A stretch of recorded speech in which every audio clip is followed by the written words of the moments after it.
Olá, estamos começando mais um programa ACS na TV. Muito obrigada pela sua audiência, pelo seu prestígio.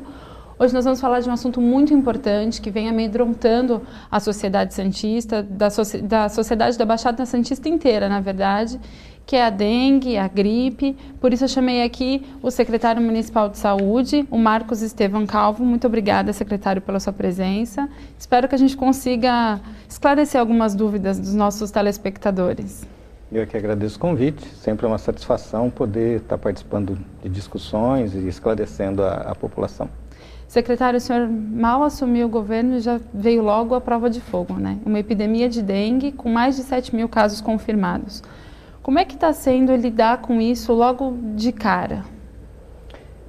Manuela, eu já esperava que fosse acontecer um caso desse tipo, porque na verdade existe hoje um vírus novo circulando, né, o vírus da dengue 4, portanto a população toda está suscetível e é possível ser portador da doença, né?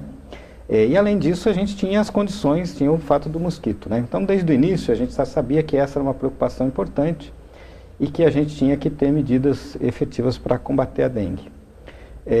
A gente encontrou uma secretaria com muitos problemas estruturais, inclusive falta de condições dos agentes atuarem mais efetivamente, né? As primeiras semanas, os primeiro, segundo mês, foi basicamente para a gente tentar ter uma estratégia mais efetiva para conseguir controlar o mosquito, né? Essa era a primeira evidência. A seguir, a gente logo a seguir do carnaval, já na metade de fevereiro, a gente percebeu que efetivamente a gente ia ter uma epidemia importante de dengue. E a partir daí, a nossa primeira preocupação foi chamar toda a comunidade para discutir e ver as medidas que precisavam ser tomadas para enfrentar a epidemia, né? A dengue, ela é o combate à dengue tem que ser uma articulação de 3 grandes blocos, né? O controle do mosquito, né? O controle e assistência aos doentes, né? E o envolvimento da comunidade, que é fundamental, né? Então, de início, foi convocado o Comitê de Mobilização contra a Dengue, inclusive a gente agradece a Associação Comercial que participou de pronto, se colocou à disposição para ajudar a gente, né? E essa mobilização da sociedade, a gente percebe que foi muito importante. A gente sabia que não iria evitar e não ter epidemia, né? Mas para diminuir os casos graves e para conseguir controlar um pouco a quantidade de mosquito e de doentes de dengue. Mas na sua visão, o que foi mais difícil? O que é mais difícil? Atender a demanda nos hospitais ou conscientizar de fato as pessoas que não pode deixar água parada, porque a gente só lembra da água parada quando está com dengue. O resto do ano ninguém se preocupa. É essa a impressão que a gente tem, né? É uma realidade, não podemos esquecer disso. E, de fato, a população, de uma maneira geral, sabe como é que o mosquito da dengue se prolifera, né? Entretanto, as pessoas não mudam o comportamento, né? Elas não têm uma postura mais ativa de cuidar disso dentro de casa e no seu entorno, né? Na vizinhança. Esse que tem que ser um dos focos mais importantes. A gente tem que manter isso o tempo todo e não apenas no momento da epidemia, né? Então, a nossa preocupação, nesse momento, a gente já está diminuindo o número de casos de dengue, nós já estamos preparando as campanhas e as ações para o segundo semestre, para que a gente não tenha no próximo verão, né, na próxima temporada de verão, que a gente não tenha uma outra epidemia como essa. Era isso que eu ia te perguntar, se já para o ano que vem já estamos pensando nisso. E a questão dos agentes, eles serão os mesmos, eles são mantidos ao longo do ano, os agentes de combate à dengue? Então, nós temos 170 agentes, né? Destes, eles têm um contrato temporário de até 4 anos com a prefeitura, então sempre tem uma rotatividade, alguns saem, conseguem colocações melhores, né? Então a gente sempre tem uma rotatividade, a gente está sempre admitindo agentes novos. De qualquer maneira, é uma equipe permanente, né? E aí o investimento agora é exatamente em qualificar, né, capacitar essa equipe para que eles sejam mais eficientes, vamos dizer assim, né? Tenham uma condição melhor de atuar, de conversar com as pessoas e serem mais efetivos. E além disso, ter uma estrutura melhor para trabalhar, né? O agente precisa se locomover com rapidez, precisa ter um supervisor que acompanhe o seu trabalho. Além deste trabalho de visita casa a casa, tem que ter a condição de ir nos locais específicos, né, os grandes terrenos, as oficinas. E uma coisa que nós agregamos no último mês, que é o combate do mosquito alado, né? Isso é feito através de aplicação do inseticida. Então isso nós estamos comprando máquinas para que no segundo semestre a gente já tenha uma condição melhor de atuação em relação a isso. Secretário, o senhor também é médico, então vai poder alertar a população que não é para se automedicar, que tem que se dirigir ao pronto-socorro, porque mesmo que o médico fale, é dengue, mas eu já sei que é dengue, eu tenho que entrar na estatística. Por que tem que entrar na estatística? Então, para a gente é muito importante ter a ideia real de qual é a situação, né? Se a gente tem a informação mais real possível, é mais adequado as medidas para a gente controlar isso, né? Saber os bairros que têm mais doença, saber quais são as situações mais graves, as mais importantes. E como você alertou, a dengue, a maioria absoluta dos casos são casos que produzem um grande desconforto, um grande sofrimento, mas são casos que evoluem bem, né? A partir aí de uma semana, 10 dias, a pessoa está totalmente restabelecida. Entretanto, existem casos graves, né? E a dengue é uma doença de 7 dias. Isso normalmente começa a acontecer a partir do 4º, 5º dias dos sintomas, né? Que é quando acontece a grande alteração que a doença provoca e que pode levar a óbito, inclusive pode se transformar num caso grave. Nesses casos é o que a gente sempre coloca.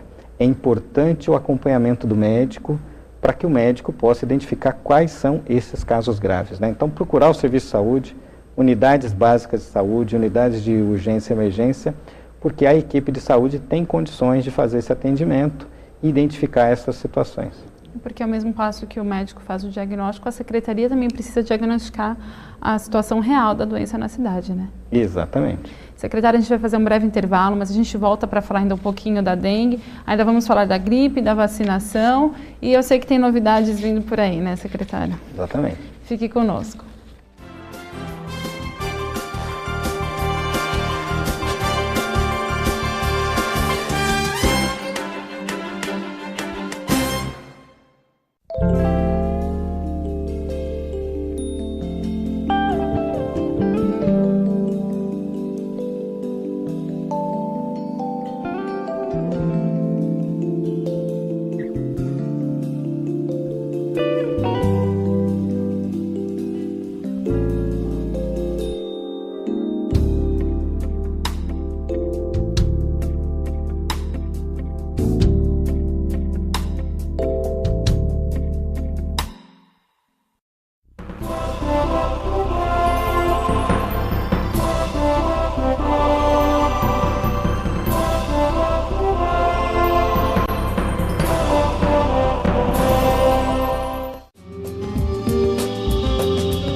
Voltamos com o nosso acesso na TV, hoje com o secretário municipal de saúde, o senhor Marcos Estevão Calvo, e nós estávamos falando sobre a dengue.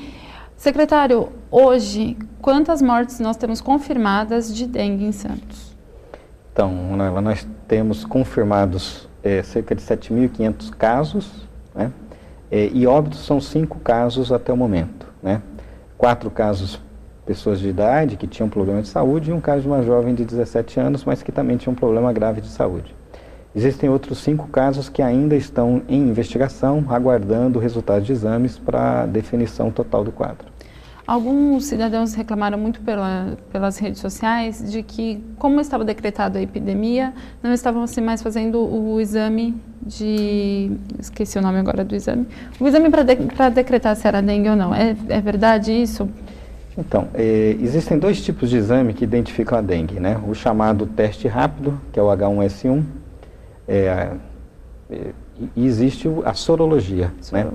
Esse primeiro teste rápido, em períodos de epidemia, ele dá muitos exames errados, né? Então, às vezes, o exame dá o chamado falso negativo.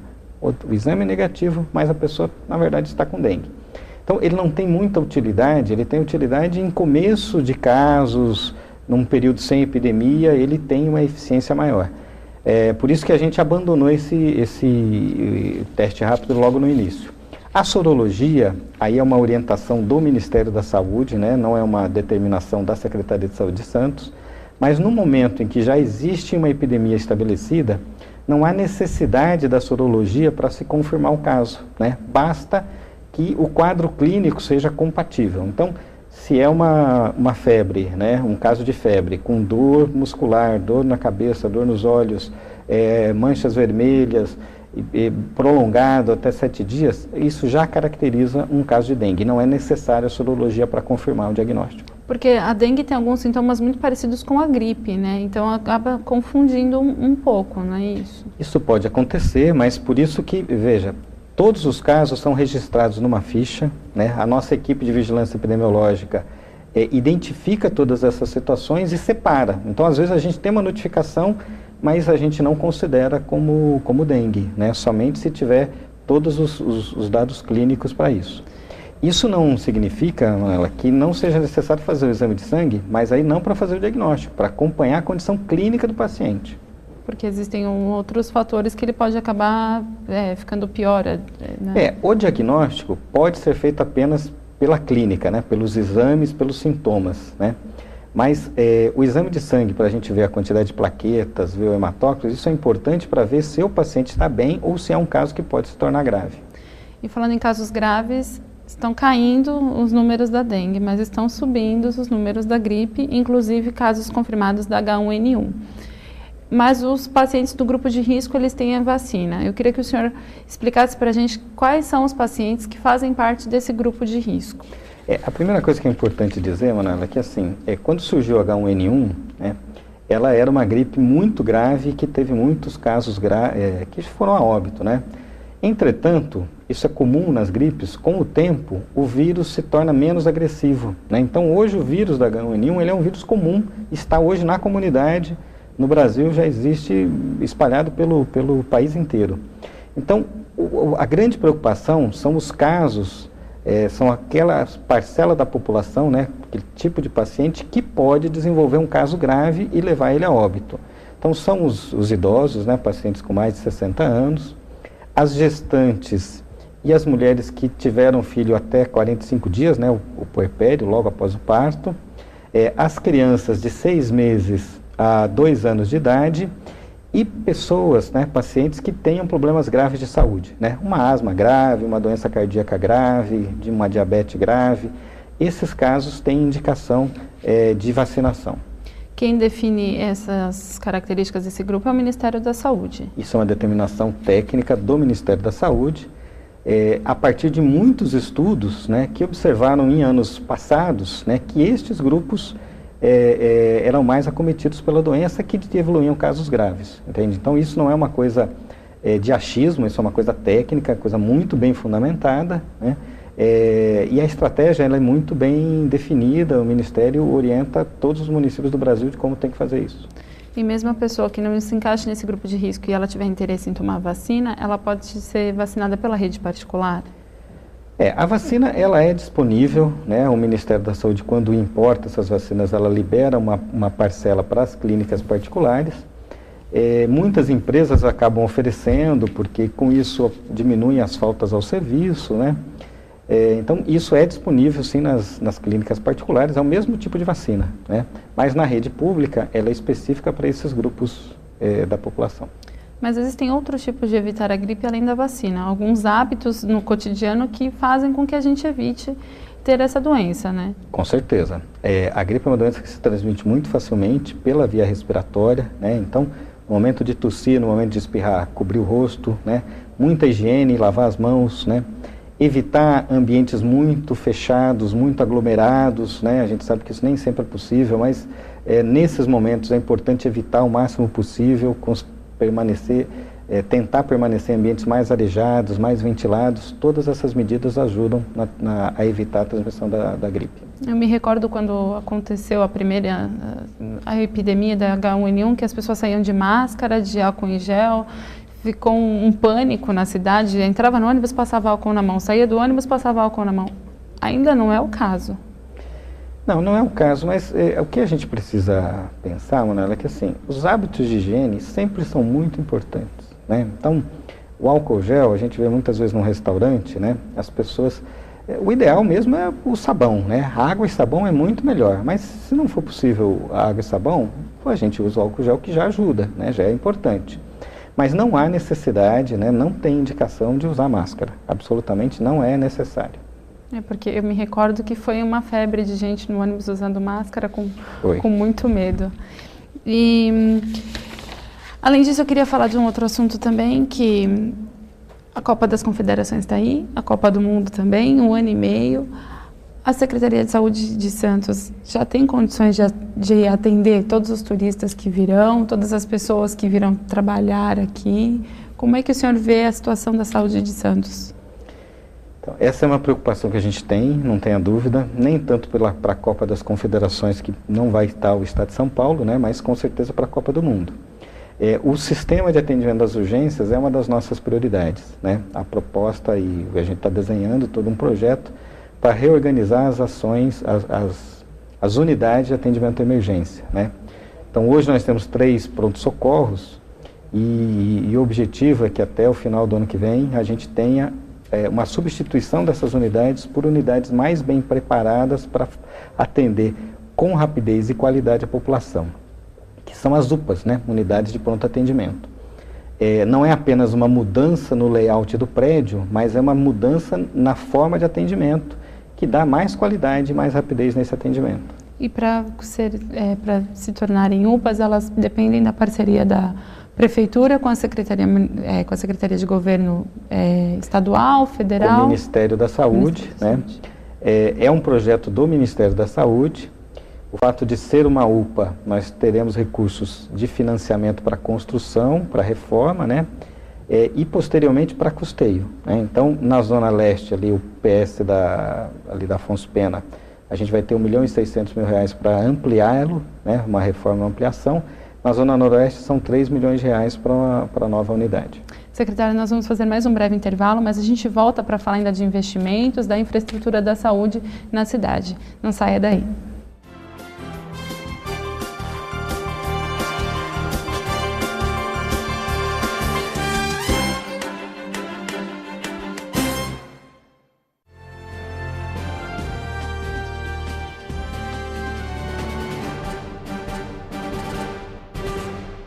Você não pode esquecer que para manter o mosquito Aedes aegypti bem longe, devemos deixar as caixas d'água tampadas, calhas limpas e não acumular lixo. Assim, ele não vai ficar aqui.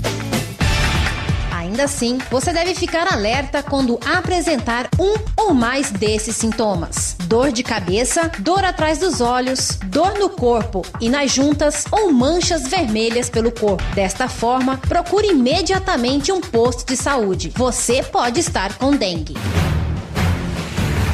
Juntos, vamos combater a dengue.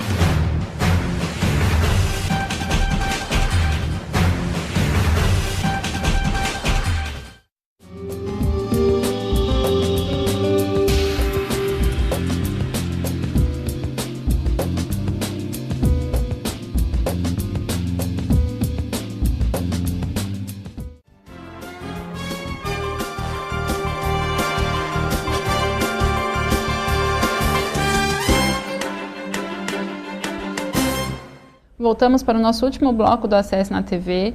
Muitos assuntos para falar com o secretário de Saúde, o Marcos Estevão Calvo. Secretário, a gente falava da infraestrutura de saúde na cidade, a gente sabe que ainda falta um pouco para atender toda a demanda. Até que ponto a falta de infraestrutura das outras cidades vizinhas influi na infraestrutura santista? É claro que a gente sabe que a gente recebe uma parcela de população dos outros municípios, se é atendida aqui. Eu até entendo, Manuela, que assim, isso faz parte um pouco desse papel de polo que Santos tem, né? Em relação aos casos, vamos dizer, mais complexos, né, é natural que as pessoas venham até Santos, porque aqui está a rede hospitalar mais complexa, as clínicas, né? Então a Santa Casa como grande referência de especialidade, então uma cirurgia mais complexa, um tratamento de quimioterapia, de radioterapia. Mas a atenção básica, né, ela precisa ser feita em cada município, né? Nesse sentido, uma das perspectivas que a gente discute é a mudança no pronto-socorro central, né? O pronto-socorro central, como ele fica do lado da Santa Casa, muitas vezes as pessoas acham que estão indo para ser atendidas na Santa Casa, quando na verdade estão indo numa unidade da prefeitura, né? Então a nossa intenção é tirar ele dali, colocar próximo, nas imediações. Nós estamos viabilizando um local para instalar o pronto-socorro central, né? Para que as pessoas não se confundam na hora de procurar os serviços, né? Naturalmente, as outras cidades, aos poucos, a gente tem reunião dos secretários municipais de saúde, elas também estão se estruturando, e a tendência é que diminua essa importância, vamos dizer assim, da cidade de Santos em relação à oferta de serviço de saúde. Nós falávamos também da unidade de pronto atendimento, né, o UPA, e recentemente foi inaugurada uma na Praia Grande. Vocês já têm números da Praia Grande que sirvam de incentivo para instalar algumas UPAs aqui em Santos? Na verdade, eu não conheço, ainda não tive a oportunidade de ir na Praia Grande, né, eu não conheço os números, mas esse é um projeto do Ministério da Saúde, já tem alguns anos que eles estão incentivando isso, né? E recentemente todas as cidades com mais de 200 mil habitantes foram chamadas a Brasília, a gente esteve lá, exatamente com essa perspectiva, né? Quem já tem UPA, quem vai ampliar essa rede de UPA, porque é uma modalidade de atendimento que garante mais qualidade e mais agilidade no atendimento das urgências e emergências, né? E o Hospital dos Estivadores? Ele vai ser reformado, ele vai ficar pronto quando? O Hospital dos Estivadores, a gente está revendo algumas etapas do projeto, né? Nós fizemos algumas mudanças para melhorar, inclusive, a condição de humanização do parto, né? Dar uma melhor condição para as gestantes, para as crianças que nascerem ali. A gente está em fase final de revisão dessa planta. Na sequência, a parte de engenharia de arquitetura da Prodesan e da Prefeitura vão estar elaborando os projetos complementares, né? A parte de hidráulica, elétrica, toda a estrutura. Veja, é um prédio de 11 mil metros quadrados, né? Serão mais de 25 milhões de reais estimado nessa reforma, né? Então, é uma contratação de uma grande obra, né? Isso está a cargo da Secretaria de Edificações, a CIED, mas a gente espera que já no segundo semestre o edital de licitação esteja em andamento. E aí, 1 ano e meio, 2 anos para a gente ter o hospital. Na verdade, é uma obra grande, né? Mas com certeza no ano de 2015 a gente vai ter o hospital em funcionamento. Esses 25 milhões seriam só para a obra. Ele vai ser custeado por quem? Pela Prefeitura ou tem verba do Estado e do Governo Federal? Então, até o momento, existe uma previsão de recursos do Ministério da Saúde, né? Que não é suficiente para 100% do custeio. Claro que isso é uma coisa muito dinâmica, os custos hospitalares são muito elevados, né? Essa é uma grande preocupação que a gente tem. E isso ainda nós vamos ter que terminar de formatar todo o detalhamento desse custeio, né? Mas a expectativa é que a gente consiga ampliar essa parceria com o governo federal e também com o governo estadual para a gente viabilizar o funcionamento adequado do hospital. Porque também a gente tem que pensar na manutenção, em equipamentos, em profissionais, e isso tudo acaba gerando um custo muito alto para o município também, né? A gente imagina, Manuela, ainda nossa equipe da saúde está trabalhando nisso, mas a gente vai ter algo em torno de 1.000 funcionários para fazer o hospital funcionar, né? O hospital vai ter algo em torno de 230 leitos, né? Além de toda a área de laboratório, de retaguarda. E é uma manutenção, de fato, muito, muito cara, né? Um equipamento de saúde para trabalhar com qualidade precisa de toda uma estrutura, uma condição de funcionamento. Secretário, eu queria conversar também brevemente sobre o seminário que ocorreu na semana passada, sobre a aprimoração da rede de urgência e emergência. O que teve nesse seminário? O que o senhor tem de novidade para contar para a gente? Então, esse primeiro seminário, ele faz parte de um ciclo de debates, né, que dizem respeito, né, e que são preparatórios para toda a elaboração da política de saúde da cidade de Santos, né. No mês de julho, nós teremos a 12ª Conferência Municipal de Saúde. Então, nesse período agora, abril e maio, tem pré-conferências para eleger os delegados para a Conferência Municipal. E aí nós programamos 6 debates temáticos para aprofundar a discussão, né, preparatória já para a conferência, né. O primeiro deles foi sobre a rede de urgência e emergência, você falou muito no funcionamento das UPAs. O próximo, que vai ser na quinta-feira, no dia 9, vai ser sobre atenção materno-infantil, né? Então, um projeto que a gente está elaborando do Mãe Santista, da Rede Cegonha, o grande objetivo da gente diminuir a mortalidade materno-infantil. A seguir, a gente vai discutir atenção básica, saúde mental, vigilância, né? Inclusive a dengue. Então, são debates temáticos para a gente aprofundar e qualificar o nosso projeto de saúde para Santos, né? Então, a partir daí, a partir da Conferência Municipal de Saúde, a gente pode dizer que em agosto a gente vai ter o Plano Municipal de Saúde pronto, né? Refletindo o desejo da sociedade santista, né? E é um plano de saúde para 4 anos, né? Então, é a partir destas discussões que a gente vai ter o projeto completo da saúde de Santos. Então, eu já quero deixar como convidado aqui para voltar, para contar sobre a conferência, o que aconteceu, qual será esse plano e nos 4 anos o que a gente vai poder esperar da Secretaria de Saúde. Não tenha dúvida, para a gente é uma grande satisfação, porque é muito importante a gente perceber o interesse, o que a sociedade deseja e, evidentemente, prestar contas, mostrar para ela aquilo que a gente está fazendo. Secretário, eu agradeço muito a sua presença. Uma pena que o assunto não tenha sido tão feliz quanto a gente esperava, mas a gente tem fé de que essa epidemia vai passar e que a gripe não vai pegar, para a gente poder falar depois de novidades mais felizes na saúde. Eu não tenho dúvida que as próximas vezes a gente vai ter condições, notícias muito melhores e uma coisa muito mais tranquila para a gente discutir. Muito obrigada pela sua presença, secretário. Eu que agradeço, Ana. Nós ficamos por aqui, não perca o próximo programa. Muito obrigada.